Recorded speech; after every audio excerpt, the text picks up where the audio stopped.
우리 사랑하는 전역기 성도 여러분, 한 주간 평안하셨습니까? 또 오늘 사모하는 마음으로 예배 자리에 나오신 여러분들에게 하나님의 놀라운 은혜와 축복이 임하기를 간절히 소망합니다. 우리 영상에서 보신 것처럼 지난 한 주 우리 다음 세대를 위한 특별 새벽 기도를 진행을 했는데요.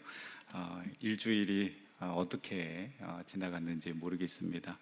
이 아이들과 부모님들이 함께 새벽을 깨우면서 기도하는 시간, 또 그 기도 후에는 그 이제 자칭 신라 호텔 조식 못지않는 그러한 그 조식을 함께 먹고 교제를 나누는 시간이 너무나도 참 행복한 시간이었습니다. 비록 뭐 5일 동안 다 참석하지 못했다 할지라도, 하루를 참석했다 할지라도 이 부모와 함께한 그 영적인 시간, 기도의 시간, 예배의 시간은 그 어떤 경험보다 귀하고 힘있는 시간이 될 줄 믿습니다. 우리 수고한 선생님들, 또 그리고 우리 부모님들, 그리고 자녀들, 그리고 또 우리 교회 자녀이기 때문에 함께 기도해준 우리 귀한 성도님들, 또 너무나도 감사를 드립니다. 우리 다시 한번 하나님께 영광의 박수 한번 올려드리도록 하겠습니다. 여러분들이 계속해서 정말 우리 다음 세대 자녀들을 위해서 또 기도해 주시고 또 중보해 주시고 후원해 주시면 감사하겠습니다. 오늘 이제 제가 빌립보서 9번째 시간인데요, 두렵고 떨림으로 구원을 이루라 라는 제목으로 함께 은혜를 나누고자 합니다.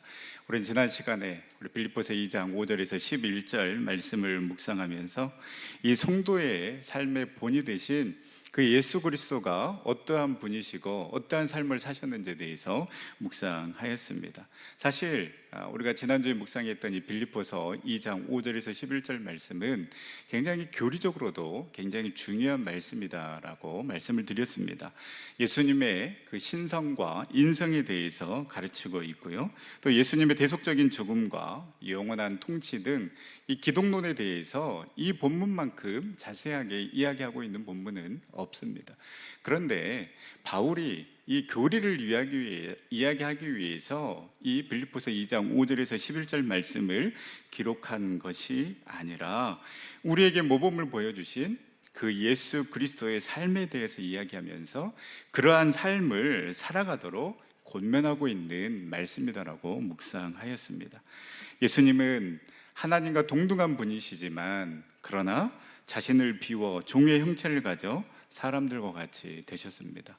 이것만 해도 있을 수 없는 일이고 상상할 수 없는 일입니다. 그러나 주님은 사람이 되신 것으로만 끝나지 아니하고 죽기까지 복종하셔서 십자가의 길을 걸어가셨습니다. 이 예수님의 삶, 너희들 마음에 품고, 이 예수님의 마음을 너희들 마음에 품고 세상 가운데서, 교회 가운데서 살아가라고 권면한 바울은 이제 오늘 말씀을 통해서 두렵고 떨리는 마음으로 그 구원을 이루어 가라고 권면을 하고 있습니다. 오늘 이 시간에는 이 구원을 이루어 간다라는 것이 어떠한 의미인가, 그 의미를 생각해 보고요, 우리 다음 시간에 또 이 같은 본문으로 구체적으로 그 구원을 이루어 나가기 위해서 우리 신앙생활 가운데 어떠한 삶을 살아가야 할지를 묵상해 보도록 하겠습니다. 먼저 우리 12절 말씀을 우리 함께 다시 한번 읽어보도록 하겠습니다. 그러므로 나의 사랑하는 자들아, 너희가 나 있을 때뿐 아니라 더욱 지금 나 없을 때에도 항상 복종하여 두렵고 떨림으로 너희 구원을 이루라. 이 12절은 그러므로 라고 이렇게 시작을 합니다. 이 그러므로는 앞에 바울이 이야기했던 5절에서 11절의 내용을 다 받는 내용입니다. 그러니까 예수님께서 보여주신 그 자발적인 낮아지심, 스스로 자기 비우심을 믿는 그리스도인이라면 두렵고 떨리는 마음으로 지금 삶의 자리에서 구원을 이루어 나가야 한다라고 권면하고 있습니다. 여기서 우리가 한 가지 의문이 듭니다.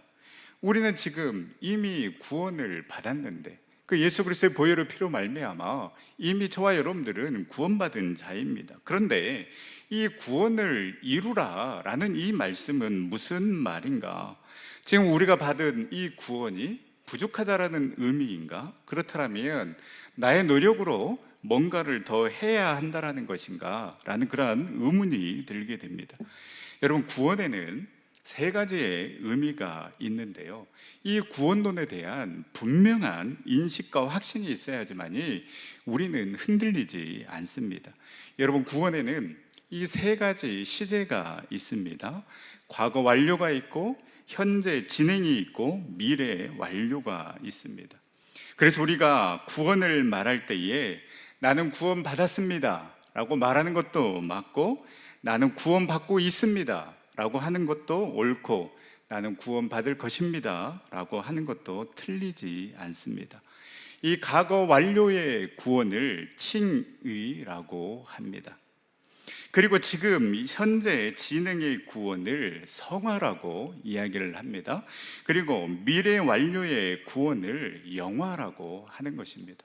그래서 이 칭의와 성화와 영화의 이 구원의 의미를 우리는 분명하게 알고 있어야 합니다. 첫 번째, 칭의의 구원은 전적으로 하나님의 은혜로 말미암아 예수 그리스도를 통해 이루어진 구원입니다. 여기에 나의 공로나 행위가 들어갈 자리가 없습니다. 그래서 에베소서 2장 8절에서 9절 말씀, 너희는 그 은혜에 의하여 믿음으로 말미암아 구원을 받았으니 이것은 너희에게서 난 것이 아니요 하나님의 선물이라. 행위에서 난 것이 아니니 이는 누구든지 자랑하지 못하게 하매라. 있는 모습 그대로 주님, 나는 죄인입니다라고 고백하며 주님께 믿음으로 나아갔더니 주님께서 우리를 의롭다라고 칭해 주셨습니다. 저와 여러분은 이 하나님의 은혜로, 하나님의 선물로 이미 구원받은 자임을 여러분 믿으시기를 바랍니다. 두 번째는 성화의 구원입니다. 이 칭의의 구원이 신분이라면 이 성화의 구원은 수준이라고 할 수 있습니다. 여러분, 같은 시간에 같은 공간에 같은 선생님에게 배웠지만 성적은 다 다릅니다. 학생이라는 신분은 똑같지만은 그러나 수준이 다 다르다라는 것이죠. 같은 한식 요리사 자격증을 가지고 있지만 그러나 각자가 만드는 음식의 그 맛은 다를 수밖에 없습니다. 하나님의 선물로 말미암아, 그 예수 그리스도의 은혜로 말미암아 우리가 구원을 받았지만 하나님을 사랑하고 하나님의 말씀에 순종하며 그 구원을 이루어가는 그 모습, 그 수준은 다를 수밖에 없습니다. 그래서 이 12절에 바울이 말하는 두렵고 떨림으로 구원을 이루라 라는 이 말은 칭의의 구원이 아닌 성화의 구원을 말하고 있는 것입니다. 그리고 세 번째는 영화의 구원입니다. 이 구원은 이 땅에서 완성되지 않습니다. 마지막 때 우리 주님 재림하실 그때에 완성되는 구원이라고 할 수 있습니다. 천국의 소망을 두고 이 땅의 삶이 전부가 아닌 그 끝까지 믿음을 지키는 자에게 우리 주님께서 주시는 그 영원한 축복이 있음을 믿고 살아가는 삶, 즉 종말론적인 삶을 살아가는 그 이유가 바로 이 영화의 구원에 있다라는 것입니다. 그렇다면 이미 예수 그리스도를 통해 구원을 받은 우리는 지금 여기에서 이 성화의 삶을 살아가는 것이 중요합니다. 이 성화의 과정을 통해서 우리는 점점 하나님의 자녀가 되고 하나님을 닮아가는 삶을 살아갈 수 있습니다.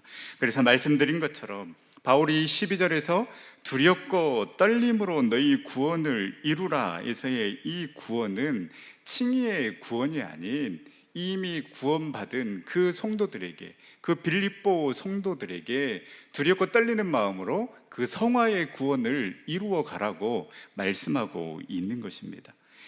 칭의의 구원에서는 우리가 할 수 있는 것이 아무것도 없습니다.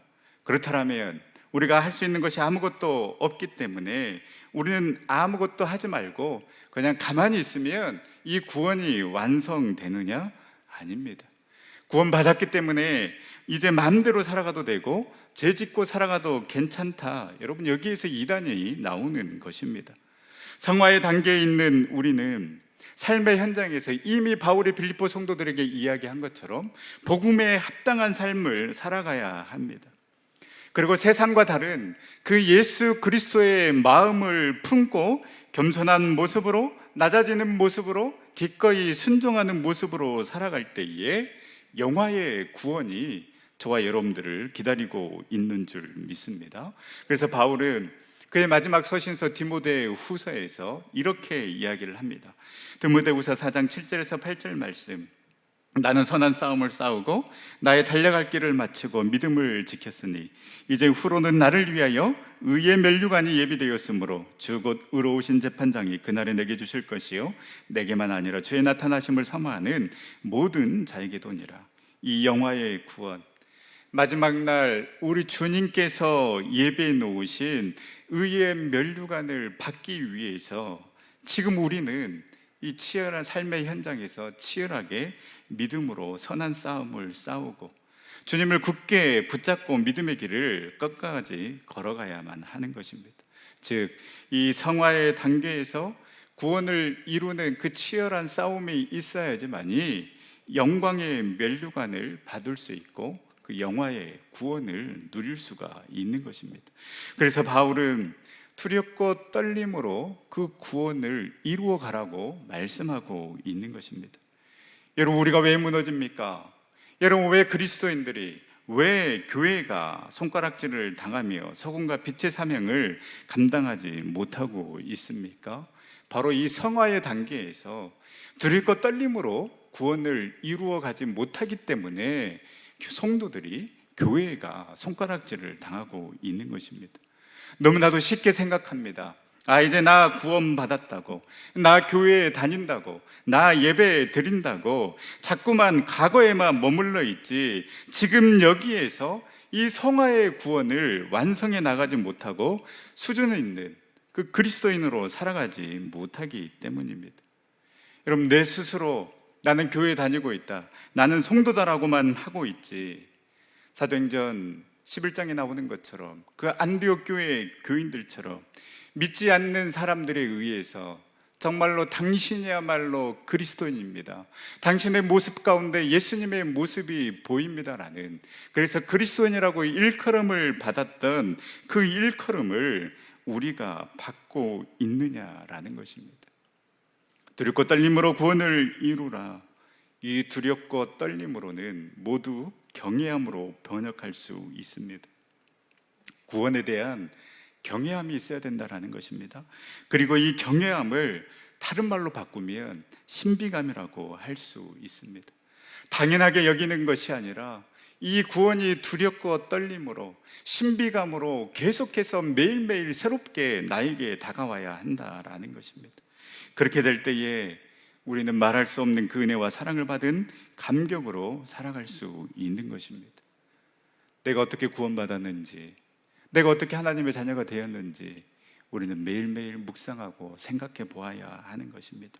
그 감격, 그 첫사랑이 있을 때 우리는 너무나도 기뻤고 즐거웠습니다. 예배 자리로 나올 때마다 눈물이었고, 나 같은 죄인에게 베풀어 주신 그 은혜가 너무나도 놀랍고 놀라워 늘 감격과 기쁨 가운데 살아갔습니다. 그냥 예수 그리스도가 좋았습니다.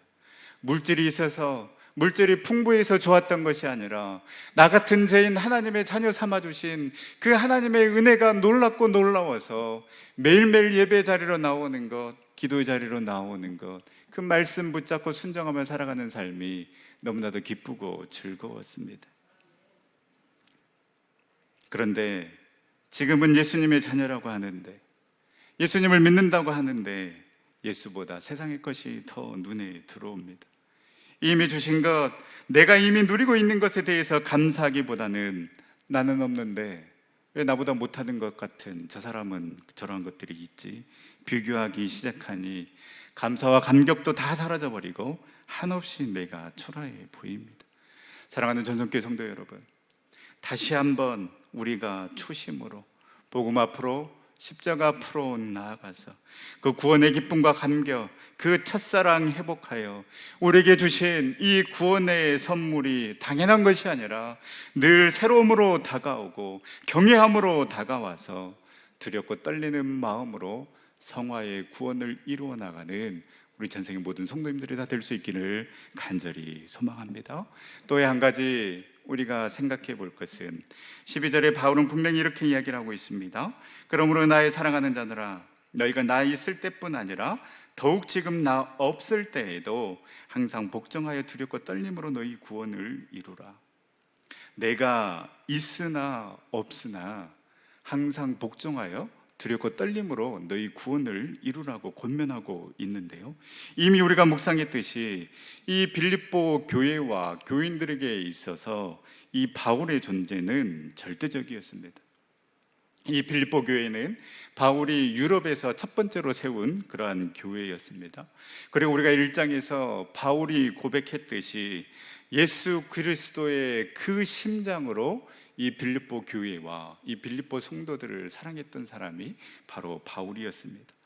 이 사랑과 이 헌신을 너무나도 잘 알고 있기에 빌립보 교회와 성도들 또한 온 마음 다해서 바울을 사랑하였고 헌신적으로 바울의 사역을 도왔습니다. 그런데 바울은 말합니다. 내가 있을 때에도 당신들은 정말 신앙생활 열심히 하면서 하나님을 믿었는데 내가 없을 때에도 신앙생활 열심히 잘해서 두렵고 떨리는 마음으로 구원을 이루라고 말하고 있습니다. 아마 바울은 직감했을 것 같습니다. 내가 이 감옥에서 이제 생을 마감하겠구나. 마음으로는 100번, 1000번 그 빌립보 교회로 가서 성도들을 만나고 싶지만은 아마 바울은 그러한 계획은 불가능하다는 것을 알았기에 지금 바울은 내가 없을 때에도 그 구원을 이루어 가라고 말씀하고 있는 것입니다. 제가 이렇게 그 휴가를 보내고 이렇게 교회에 오면 우리 권사님들과 성도님들이 굉장히 반겨워 주십니다. 그러면서 물론 이제 듣기 좋아라고 하는 말씀이겠지만은 목사님이 없으니까 너무 교회가 허전하다고, 그래도 우리 목사님 말씀이 최고입니다라고 이렇게 칭찬해 주시고 환영해 주십니다. 이 말씀이 너무나도 감사합니다. 이 좋기도 하지만은요, 또 한편으로는 부담으로 다가오기도 합니다. 물론 의례적으로 그냥 하는 말일 수 있습니다. 이 예능을 다큐로 받아들이면 안 되는데, 그런데 한 사람에 의해서 교회가 흔들리고 한 사람이 있고 없는 것 때문에 여러분 내 믿음이 영향을 받는다라면, 더 나아가서 사람 때문에 내가 교회를 나오고 그 사람 때문에 내가 교회를 나오지 않는다라면 여러분 우리의 시선을 사람이 아닌 오직 하나님께 고정할 필요가 있습니다. 물론 그렇다고 한 사람의 잘못과 허물을 정당화하자라는 것은 절대 아닙니다. 인간이기 때문에 잘못하고 실수할 수 있습니다. 그러나 사람이 내 신앙과 믿음에 절대적인 영향을 미쳐서는 안 되는 것입니다. 우리는 서로가 서로에게 좋은 영향을 주고 받아야 합니다.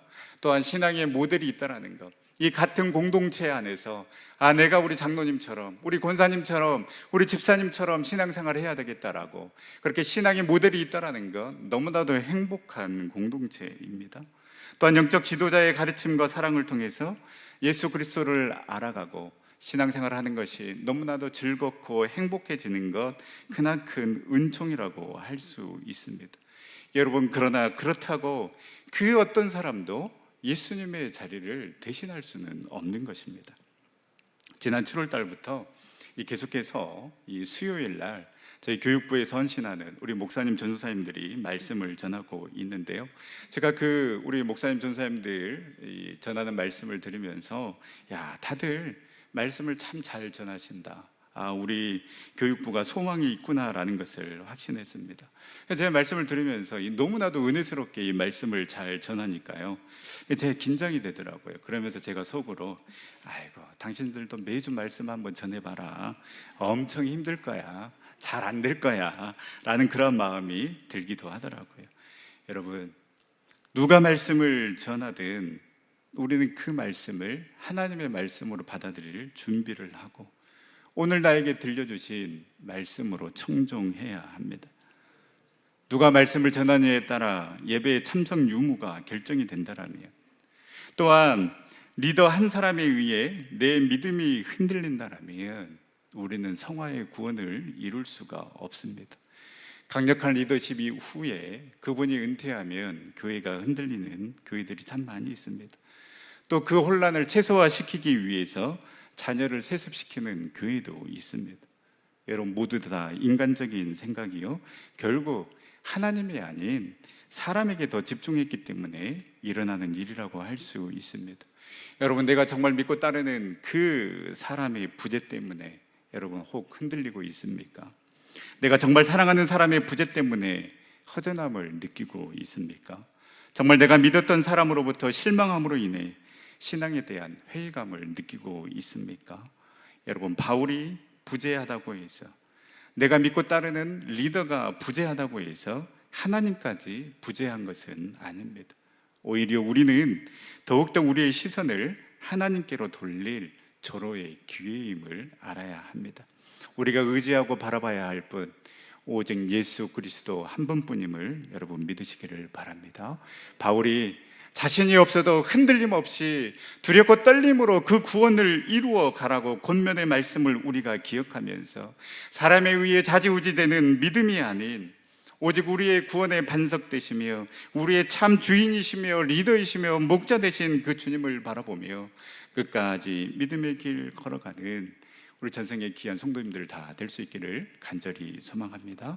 그렇다면 왜 우리는 지금 여기에서 성화의 구원을 두렵고 떨리는 마음으로, 내가 믿고 따르던 리더가 있든 없든 우리의 구원을 이루어 나가야 하는 것입니까?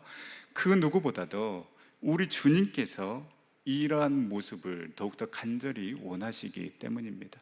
우리 13절 말씀을 우리 다 같이 다시 한번 읽도록 하겠습니다. 너희 안에서 행하시는 이는 하나님이시니 기쁘신 뜻을 위하여 너희에게 소원을 두고 행하게 하시나니. 아멘. 이 행하다라는 헬라어는요, 에네르게오인데요, 능력 있게 역동적으로 일하다라는 그런 의미가 있습니다. 이 말은 우리가 잘 쓰는 영어 단어 에너지의 어원이 되는 말인데요, 두렵고 떨림으로 성화의 구원을 이루어가는 삶을 살지만은 실제로 우리가 이러한 삶을 살아갈 수 있도록 능력을 주시는 분, 열정을 주시는 분은 바로 하나님이시다라고 말씀하고 있습니다. 바울은 이미 이 사실을 이야기했습니다. 빌립보서 1장 6절 말씀에 너희 안에 착한 일을 시작하신 이가 그리스도 예수의 날까지 이루실 줄을 우리는 확신하노라. 바울은 너희 안에 착한 일을 시작하신 이는 예수 그리스도이고 그 일을 이루시는 분 또한 예수 그리스도이다. 그리고 오늘 2장 13절 말씀에 그 주님이 일할 수 있도록 선한 마음을 주시는 분도 하나님이시고 또 능력을 주셔서 그 일을 가능하게 하신 분도 하나님이시다라고 말씀하고 있는 것입니다. 또한 하나님은 그 자녀들에게 그 자기의 기쁘신 뜻을 위하여 행하고자 하는 의지를 불러일으키고 또한 소원을 두고 행하시는 분이라고 말씀하고 있는 것입니다.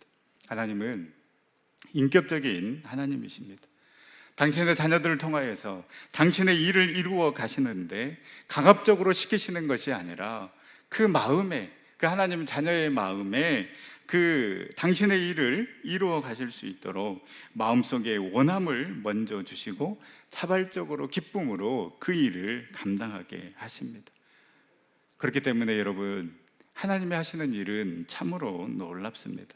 우리가 생각하는 것을 뛰어넘어 역사하시고 일하시는 하나님이십니다. 저희 교회가 이 네팔에 우리 전성교회 이름으로 이 탕콧 전성교회를 건축하고 있는데요, 이 일의 시작은 우리 귀한 권사님 한 분의 봉헌으로 시작이 되었습니다. 이 선교를 향한 마음도 대단하지만은요, 이 물질을 드린 것도 참 대단합니다. 그 선교를 향한 열정, 그 열방을 그리고 영혼을 향한 열정, 그 누구도 따라갈 수 없을 만큼 대단한데요, 저희 교회도 그 선교의 시작으로 이 작년 정책당회 때 2천만 원의 예산을 세우고 어느 나라, 어느 지역, 어느 선교사님이든 하나님께서 인도하시는 대로 우리가 교회를 세우든 선교 지원을 하든 해보자라는 그런 마음으로 기도를 하고 있었는데요, 마침 이 네팔 교회가 연결이 됐습니다. 그런데 이 놀라운 것은 여러분, 이 네팔 교회도 이 교회에 성도님 한 분이 본인의 땅을 기증해서 땅은 있는데 이제 이 교회를 건축할 예산이 없다라는 것입니다. 그런 가운데서 선교사님을 통해 저희 교회와 연결이 되었고 예산도 저희가 세운 2천만 원과 정확하게 일치하였습니다.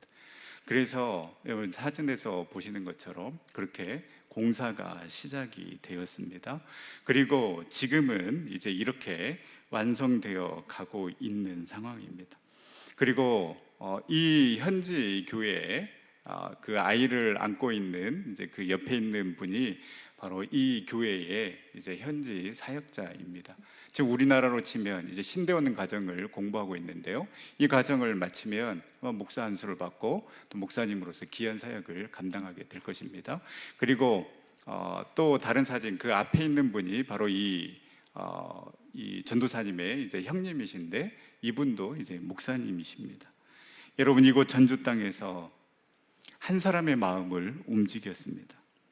기대하는 마음으로 교회를 통해 일할 수 있도록 하나님께서는 준비시키셨고 저 멀리 네팔 땅에서도 한 성도의 마음을 움직이셔서 선한 마음으로 본인의 땅을 교회에 기증하도록 하셨습니다. 여러분, 네팔의 정교 비율이 어떻게 되는지 아십니까? 힌두교가 87%, 불교가 8%, 이슬람교가 4%, 기독교인이 1%입니다. 여러분, 10년 전에 1%였다고 했는데요. 지금 현재 선교사님들은 기독교인들이 3%, 또 현지 목회자들은 이 네팔의 기독교인들을 5%로 본다고 합니다. 여러분, 넉넉 잡아 5%라고 친다 하더라도요, 힌두교가 주 중교인 이 네팔 땅에서 예수님을 만나서 하나님의 자녀가 되고 이 자녀가 정말 본인 재산의 전부라고 할 수 있는 그 땅을 여러분 교회에 기증할 수 있는 확률이 얼마나 되겠습니까? 여러분, 이 귀한 성도 정말 만나보고 싶습니다. 도대체 얼마나 하나님을 사랑하면 그 네팔 땅에서 그러한 결단을 할 수 있었는가? 하나님께서 무슨 마음을 주셨길래 그렇게 기꺼이 자신의 땅을 내놓을 수 있는 그 순종을 할 수 있었는지. 그리고 한국에 수많은 교회가 있지만 여러분, 우리 전성교회와 연결이 되어서 그 네팔 땅에 탄꽃 전성교회를 세울 수 있도록 하나님께서 일하시고 역사하셨습니다. 작은 시작이지만 오늘 말씀처럼 우리가 한 것이 아니라 우리 안에 행하시는 그 하나님께서 자기의 기쁘신 뜻을 위해서 각자 성도들에게 마음을 주시고 소원을 주시고 행하셨기 때문에 가능한 일이었습니다. 여러분, 누가 제일 기뻐하시겠습니까? 전주와 네팔의 각 성도의 마음에 선한 마음을 품게 하시고 전성교회와 네팔의 교회가 함께 연합하여 하나님의 일을 할 수 있도록 역사하시고 그 모든 상황과 조건을 허락하셔서 각각의 성도와 교회에 소원을 두고 행하게 하신 여러분, 우리 주님께서 가장 기뻐하시지 않겠습니까? 여러분, 이 하나님의 일하심과 역사하심의 현장에 여러분 함께하고 싶으지 않으십니까? 제가 인간적인 마음으로 조금 실망을 했습니다. 이렇게 우리가 헌당 예배를 드리러 가자고 했는데요, 이 몇 분 신청을 안 한 것입니다. 이 세상에 이렇게 역사적인 순간인데 우리 전성교회의 이름으로 해외에 처음으로 건축한 교회이고 담임 목사도 간다는데 여러분, 성도 5명이 간다라면 여러분, 우리의 의도와는 전혀 상관없이 그 탄콘 네팔 교회에서 여러분 어떻게 생각하겠습니까? 우리는 이렇게 기쁘고 감격스러운데 저들은 별로 기쁘지 않는가 보다, 여러분 이렇게 생각하지 않겠습니까? 여러분, 우리가 함께 가서 마음껏 축복해주고 중보해주고 위로해주고 사랑을 주고 올 때에 그들이 거기에서 힘을 얻어서 그 어렵고 힘든 상황 가운데서 더욱더 열심히 믿음 안에서 든든히 신앙생활을 하지 않겠습니까? 마침 그 어제 보고를 받기를 이 우기 때문에 이 공사가 지연이 돼서 우리가 공고한 10월의 일정보다는 조금 미뤄질 것 같습니다. 여러분, 하나님께서 여러분들에게 주신 마음이 있다면 함께 했으면 좋겠습니다. 우리의 공로를 자랑하기 위함이 아닌 우리와 그들 가운데서 자신의 기쁘신 뜻을 위하여 소원을 두고 행하셨던 그 하나님의 일하심을 함께 목도하기 위함이요, 그 어려운 가운데서도 주님 한 번 바라보며 목숨 걸고 신앙생활하는 그들을 마음껏 위로하고 축복하기 위함입니다. 말씀을 마치겠습니다. 우리 주님께서는 그 택한 자녀들이 두렵고 떨리는 마음으로 그 구원을 이루기 위해, 그리고 당신의 그 기쁘신 뜻을 이루기 위해 누구보다도 더 간절한 마음으로 우리 주님께서 일하시고 계시고, 우리 주님께서는 저와 여러분들에게 능력을 주시는 분이십니다. 이제 우리는 두렵고 떨리는 마음으로 그 음성에 귀 기울이면 되는 것입니다. 지금도 말씀하고 계시는 하나님의 말씀에 순종하여 정말 그저 그런 그리스도인, 그저 그런 종교인으로 살아가는 것이 아니라 수준 있는 그리스도인으로 성화의 구원을 이루는, 그래서 주님 오시는 그날까지 우리가 그 믿음의 길을 걸어감으로 말미암아 영광의 면류관, 의의 면류관을 가지고 우리를 기다리고 계시는 그 주님을 보게 되는, 그래서 그 영원한 구원의 기쁨과 감격을 누리는 우리 귀한 천상의 성도님들이 다 될 수 있기를 간절히 소망합니다.